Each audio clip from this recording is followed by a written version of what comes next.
Hello friends, welcome back to my channel trading concept. So friends, skip చేయకుండా చూడండి. So moving average గురించి doubt అడుగుతున్నారు. So moving average use చేసేటప్పుడు ఏ విధమైన default అనేది సెట్ చేసుకోవాలి, సో దాని యూజ్ఫుల్ ఏంటి అని చెప్పేసి చాలామంది డౌట్స్ అడుగుతున్నారు. సో నేను లాస్ట్లో ఈ యొక్క వీడియో ఎండింగ్లో లాస్ట్లో నేను ఈఎంఏ గురించి నేను క్లియర్ కట్గా ఎక్స్ప్లెయిన్ చేస్తాను. దాని డిఫాల్ట్ కూడా నేను చెప్తాను, వీలైతే మీరు నోట్స్ చేసుకోండి.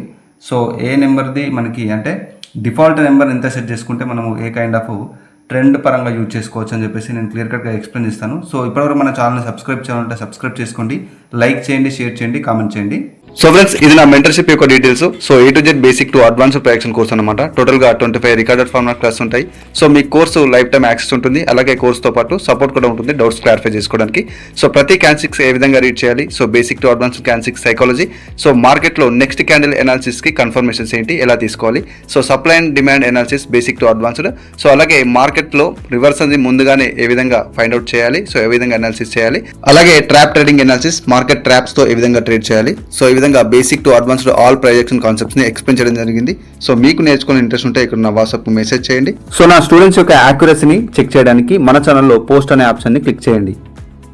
సో చెప్తాను కదా, స్టోరీ అనేది very important, projection story. So మార్కెట్లో ఒక రివర్సల్ అయ్యే ముందు కావచ్చు, మార్కెట్ కంటిన్యూషన్ సైన్ ఇచ్చే ముందు కావచ్చు, డెఫినెట్లీగా మీకు స్టోరీ అనేది మాత్రమే మీకు ఇండికేట్ చేస్తుంది. సో అది స్ట్రక్చర్ వైజ్గా, క్యాన్సిక్ సైకాలజీ వైజ్గా, బయర్స్ కానీ సెల్లర్స్ కానీ అక్కడ ప్రజెంట్ సిచ్యువేషన్లో ఏ సిచ్యువేషన్లో ఏ విధమైన ప్రొజెక్షన్ ఇండికేట్ చేస్తున్నారు. సో ఇదంతా వెరీ ఇంపార్టెంట్ అన్నమాట. సో ఇక్కడ చూడొచ్చు, ఓవరాల్గా మనకి డైరెక్షన్ వచ్చేసి అప్వర్డ్ డైరెక్షన్ ఉంది, అంటే బయర్స్ యొక్క కంట్రోల్ అనేది ఇక్కడ కనిపిస్తుంది. సో సెల్లర్స్ ప్రీవియస్ హిస్టరీలో ఒక స్ట్రెంత్ అనేది చూపెట్టినా కూడా సో ప్రజెంట్ సిచ్యువేషన్లో పెద్దగా ఇంట్రెస్టెడ్ లేరన్నమాట. అంటే ఇక్కడ ఈ సిచ్యువేషన్ వరకు.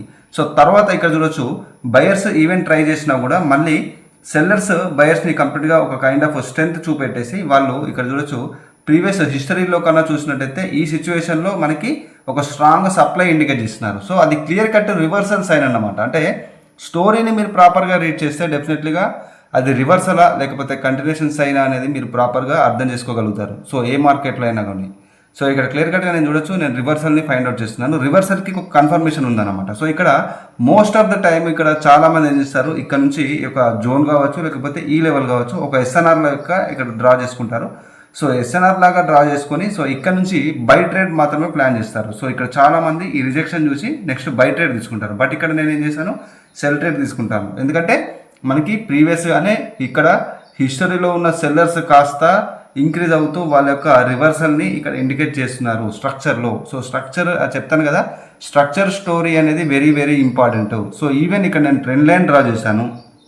సో ఇక్కడ నుంచి మీరు కాంటాక్ట్ చేసినా లేకపోతే ఈ యొక్క 2 కాంటాక్ట్స్ని మీరు ఈ విధంగా కాంటాక్ట్ చేసినా కూడా ఒక ట్రెండ్ లైన్ అనేది మనకి ఇక్కడ ఒక అప్లై అయిపోయింది అనమాట. సో ఒక ట్రెండ్ లైన్, ఎందుకంటే హిస్టరీలో ఈ లెవెల్స్ నుంచి మంచి స్ట్రాంగ్ బయర్ యొక్క మూమెంటం ఉంది.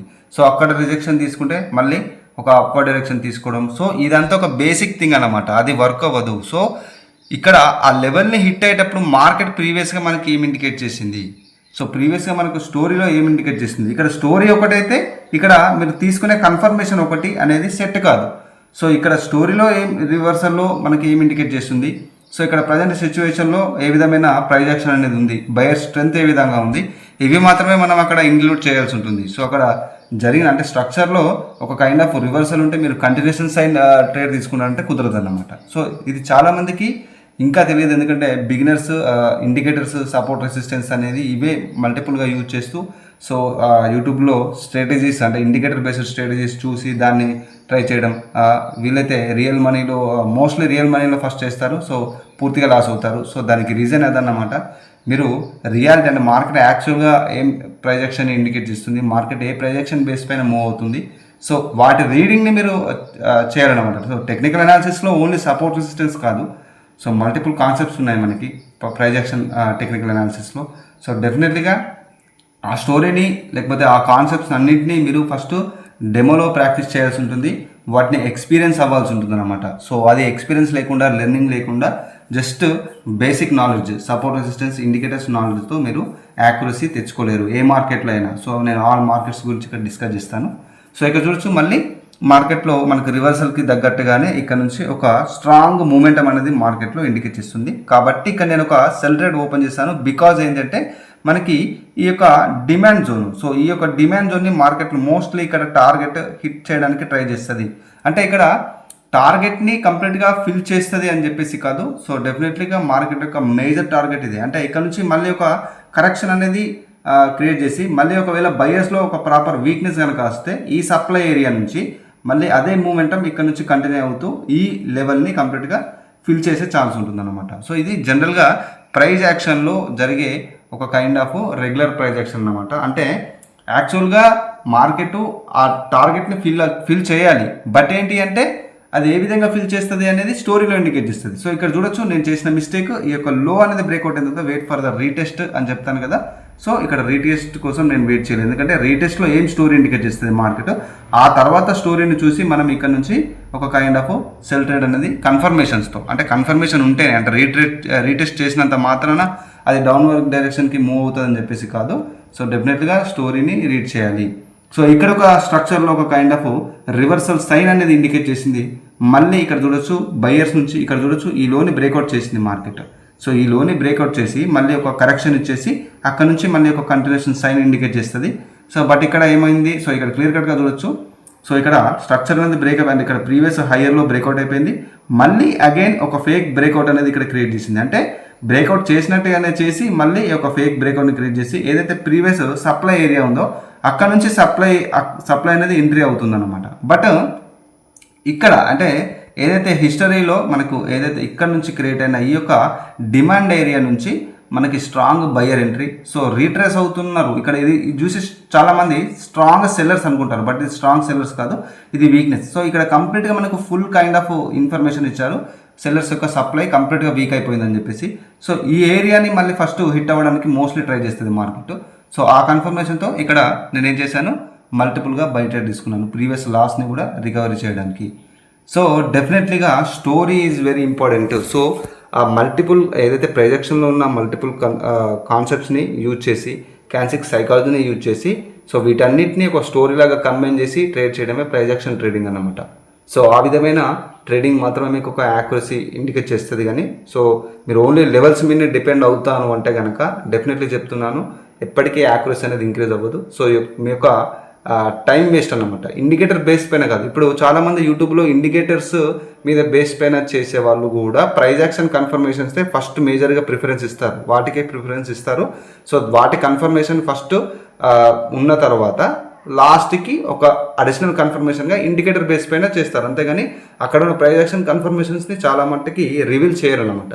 సో అందుకోసమే బిగినర్స్ కూడా ఇండికేటర్ బేస్డ్ ట్రేడింగ్ అనేది చేయొద్దు. సో అది మీకు యాక్యురసీ ఉండదు మార్కెట్లో. సో ఇక్కడ కన్ఫర్మేషన్స్ ఉంటేనే నేను ట్రేడ్ తీసుకుంటాను. సో వితౌట్ కన్ఫర్మేషన్ నేను ప్రాపర్గా వెయిట్ చేస్తాను. Patience is very important. So లెర్నింగ్లో ఉన్న వాళ్ళకు కూడా చెప్తున్నాను, patience is very important.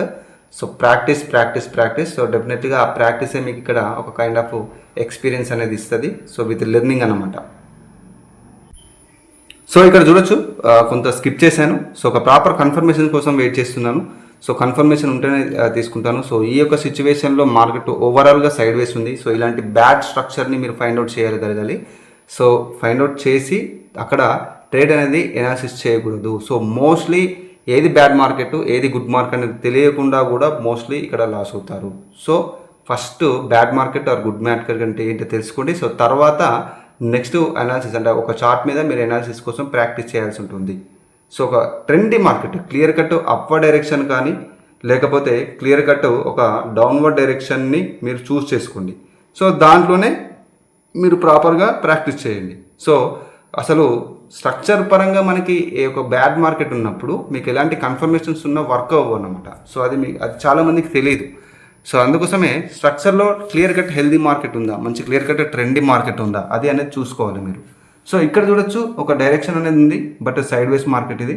So ఇక్కడ కూడా ఒక kind of side ways market clear చేస్తుంది. సో మార్కెట్లో సో ఇక్కడ మనకి ఒక అప్వర్డ్ డైరెక్షన్ తర్వాత ఒక స్ట్రాంగ్ అప్వర్డ్ డైరెక్షన్ తర్వాత ఇదంతా ఒక సైడ్ వేస్ లాగా క్రియేట్ చేస్తుంది. బట్ ఇక్కడ స్టోరీని మనం రీడ్ చేస్తే కనుక, అంటే ఓన్లీ క్యాన్సిక్ సైకాలజీ, నాకు స్ట్రక్చర్ పరంగా ఇక్కడ కన్ఫర్మేషన్ లేదు. అందుకోసమే నేను ఏం చేశాను, మార్జినల్ సేఫ్టీ అనేది యూజ్ చేశాను. బికాస్ ఏంటి అంటే ఇక్కడ వరకు ఒక స్ట్రాంగ్ మూమెంటం ఉంది. సో ఈ యొక్క లో ఫిల్ చేసిన తర్వాత మళ్ళీ ఒక ఫేక్ బ్రేక్అవుట్ లాగా ఇక్కడ కన్వర్ట్ అయిపోయి ఈ కన్వర్జన్లో ఒక కంప్లీట్ బయర్స్లో ఒక కొంత వీక్నెస్, అంటే పూర్తి వీక్నెస్ కాదు, బయర్స్లో ఒక కొంత వీక్నెస్ అనేది ఇక్కడ షో చేయడం జరిగింది మార్కెట్. ఇక్కడ ఒక పూర్తి వీక్నెస్ కాకుండా ఒక క్లియర్ కట్ కొంత వీక్నెస్ షో చేసింది. సో తర్వాత దానికి కన్ఫర్మేషన్గా ఒక స్ట్రాంగ్, అంటే ఎలాంటి బయింగ్ ప్రెజర్ లేని స్ట్రాంగ్ సెల్లర్ క్యాండిల్ మనకు కన్ఫర్మేషన్.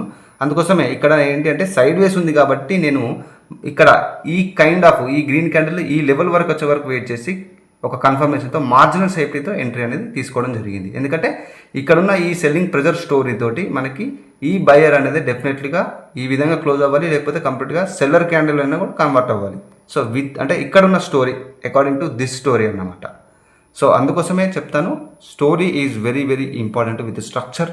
సో ఇక్కడ చూడండి, సో మనకి మళ్ళీ సెల్లర్స్ అంటే బయర్స్లో ఇక్కడ కొంత వీక్నెస్ చూపెట్టింది, ఇది పూర్తి వీక్నెస్ కాదు. సో ఇక్కడ కూడా కొంత వీక్నెస్, అంటే ప్రీవియస్గా ఉన్న ఈ యొక్క సిచ్యువేషన్తో పోలిస్తే ఇక్కడ ఉన్న దానికి కొంత వీక్నెస్ అనేది షో చేసింది క్లియర్ కట్గా. సో సెల్లర్స్ కూడా స్ట్రాంగ్గా వస్తున్నారు. సో నెక్స్ట్ చూడొచ్చు, ఇక్కడ మనకి ఈ వీక్నెస్ అనేది మనకి క్లియర్ కట్ ఉన్న తర్వాత నెక్స్ట్ సెల్లర్స్ కూడా ఒక స్ట్రాంగ్ క్యాండిల్ని మనకి ఇక్కడ ఇండికేట్ చేస్తున్నారు. సో విత్ అంటే కంప్లీట్గా బయర్స్ని డామినేట్ చేస్తున్నారు అన్నమాట. సో ఈ కైండ్ ఆఫ్ ఒక సైడ్ వేస్ స్ట్రక్చర్ని మోస్ట్లీ మీరు అవాయిడ్ చేయండి. సో నెక్స్ట్ ఈ యొక్క లోని ఫిల్అప్ చేయడానికి మార్కెట్ డెఫినెట్లీగా ట్రై చేస్తుంది. సో విత్ ఇక్కడున్న స్టోరీ ప్రకారము, సో మనకి ఏదైతే మార్కెట్ ముందుగానే ఇండికేట్ చేసిన ఈ స్టోరీ ప్రకారం ఈ యొక్క లెవెల్ని ఫిల్ చేయడానికి మాత్రమే మార్కెట్ ట్రై చేస్తుంది. సో ఇక్కడ కూడా చూడొచ్చు, నేను డెఫినెట్లీగా ఒక మంచి మార్జినల్ సేఫ్టీ కోసం వెయిట్ చేస్తున్నాను. సో ఒక మంచి కన్ఫర్మేషన్ దొరకగానే నేను ట్రేడ్ ఎంట్రీ అనేది నేను తీసుకుంటాను. సో డెఫినెట్లీ మీరు ఒక రీజన్, అంటే మీరు ఒక మార్జినల్ సేఫ్టీ మెయింటైన్ చేయాలన్నా కూడా దాని వెనకాల ఒక స్టోరీ అనేది ఉంది. సో ఇక్కడ చూడొచ్చు, నేను క్లియర్ కట్గా స్టోరీని రీడ్ చేసి మార్జినల్ సేఫ్టీ మెయింటైన్ చేస్తున్నాను. ఎందుకంటే స్ట్రక్చర్ పరంగా మనకి కన్ఫర్మేషన్ అనేది లేదన్నమాట. సో ఇప్పుడు చూడొచ్చు 3 ఎంట్రీస్ తీసుకున్నాను, బట్ ఒక 1 ఎంట్రీ వచ్చేసి ఈ యొక్క ఎంట్రీ వచ్చేసి కొంచెం మనకి టైంలో అంటే 30 సెకండ్స్ లోపు మనకి ఇక్కడ ఎంట్రీ అవ్వాల్సింది కొంత డిలే అయిపోయింది, టైం కొంచెం లేట్గా ఎంట్రీ అవ్వడం జరిగింది. సో బట్ నో ప్రాబ్లం, ఇక్కడున్న price action as per price action confirmation ఈ యొక్క లోని ఫిల్అప్ చేయాలి. సో చూడొచ్చు, ఫస్ట్ తీసుకున్న 2 ట్రేడ్స్ ప్రాఫిట్లో బుక్ అయిపోయాయి. నెక్స్ట్ ఈ ఒక్కటి కొంచెం లేట్గా డిలే అయిపోయింది, బట్ నో ప్రాబ్లం. ఈ యొక్క ఏదైతే ఈ కంప్లీట్ లోని ఫిల్ చేయాలి, సో డెఫినెట్లీగా ఆ యొక్క లెవెల్ని హిట్ చేయాల్సింది మార్కెట్ విత్ ఇక్కడున్న అకార్డింగ్ టు దిస్ స్టోరీ అన్నమాట. సో ఇక్కడ మాత్రం నేను ఓన్లీ ప్రైజెక్షన్ స్టోరీ అంటే బయర్స్ సెల్లర్స్ స్టోరీని మాత్రమే రీడ్ చేశాను, స్ట్రక్చర్ని నేను ఇక్కడ కన్సిడర్ చేయలేదు. సో స్ట్రక్చర్ పరంగా నాకు కన్ఫర్మేషన్స్ లేదు ఇక్కడ. సో ఎందుకంటే పూర్తి సైడ్ వేస్ స్ట్రక్చర్ ఉంది. సో క్లియర్ కట్గా చూడొచ్చు, ఇక్కడ నుంచి ఎంట్రీ, మళ్ళీ ఇక్కడ నుంచి బయర్స్ ఎంట్రీ, ఇక్కడ నుంచి బయర్స్ ఎంట్రీ, అంటే ఆల్మోస్ట్ ఈ యొక్క లెవెల్ని మార్కెట్ హిట్ అయినప్పుడల్లా బయర్ ఎంట్రీ కనిపిస్తుంది. అంటే ఇక్కడ సెల్లర్స్లో ఒక కైండ్ ఆఫ్ స్ట్రెంత్ ఉంది, బయర్స్లో కూడా సేమ్ అదే ఈక్వాలిటీ ఉన్నప్పుడు సైడ్ వేస్ అనేది కామన్గా క్రియేట్ చేస్తుంది మార్కెట్. సో చూడొచ్చు, ఇక్కడ మనకి తీసుకున్న ఈ యొక్క ట్రేడ్ కూడా మనకి ప్రాఫిట్లో బుక్ అవుతుంది. సో ఈఎంఏ గురించి చెప్తాను. సో నోట్ చేసుకోండి వీలైతే. ఈఎంఏ 21 ఆర్ ఈఎంఏ 14, ఈఎంఏ 9 కావచ్చు, ఈఎంఏ 7 కావచ్చు. మోస్ట్లీ ఈ యొక్క మార్కెట్ యొక్క ట్రెండ్ని ఫైండ్ అవుట్ చేయడానికి. ఫర్ ఎగ్జాంపుల్ ఇక్కడ చెప్తాను నేను, క్లియర్ కట్గా చూడండి. సో ఇది ఒక ఈఎంఏ అనుకుంటే ఇది ఈఎంఏ 21 అనుకోండి ఉదాహరణకు. సో ఈఎంఏ పైన ఎప్పుడు కానీ మార్కెట్ ఓవరాల్గా అప్వర్డ్ డైరెక్షన్ ఉంటుంది. సో ఈఎంఏ కింద ఎప్పుడు కానీ మార్కెట్ ఓవరాల్గా డౌన్వర్డ్ డైరెక్షన్ ఉంటుంది. బట్ ఇది జస్ట్ ట్రెండ్కి కన్ఫర్మేషన్ కోసం మాత్రమే. అదే కన్ఫర్మేషన్గా మీరు ట్రేడ్ తీసుకుంటే డెఫినెట్గా లాస్ అవుతుంది. దానికి మీకు స్ట్రక్చర్ వైజ్గా అప్ ట్రెండ్ డౌన్ ట్రెండ్ తెలియాలి. సో తర్వాత చెప్తాను కదా, బయర్ సెల్లర్ స్టోరీని మీరు రీడ్ చేయడం మీకు తెలియాల్సి ఉంటుంది. సో అందుకోసమే మీరు ఓన్లీ ఇండికేటర్ బేస్డ్ కాకుండా ఇండికేటర్ని జస్ట్ ఒక ట్రెండ్ ఐడెంటిఫై చేయడానికి మాత్రమే అడిషనల్గా యూజ్ చేయండి. ట్రేడ్కి మాత్రం ఇది కన్ఫర్మేషన్ కాదు. సో డెఫినెట్గా ఓన్లీ ఇండికేటర్ బేస్డ్ చేస్తే లాస్ అవుతుంది. సో ఇది ఈరోజు వీడియో అన్నమాట. సో నా యొక్క basic to advanced production course details కూడా డిస్క్రిప్షన్లో ఉన్నాయి. మీకు లెర్నింగ్లో ఇంట్రెస్ట్ ఉంటే కనుక మీరు వాట్సాప్లో మెసేజ్ చేయొచ్చు, నో ప్రాబ్లం. సో ఫ్రెండ్స్, ఇది ఈరోజు వీడియో. మన ఛానల్ ఇప్పటివరకు సబ్స్క్రైబ్ చేయాలంటే సబ్స్క్రైబ్ చేసుకోండి, లైక్ చేయండి, షేర్ చేయండి, కామెంట్ చేయండి. So friends, this is Raghuvaran Patel signing off.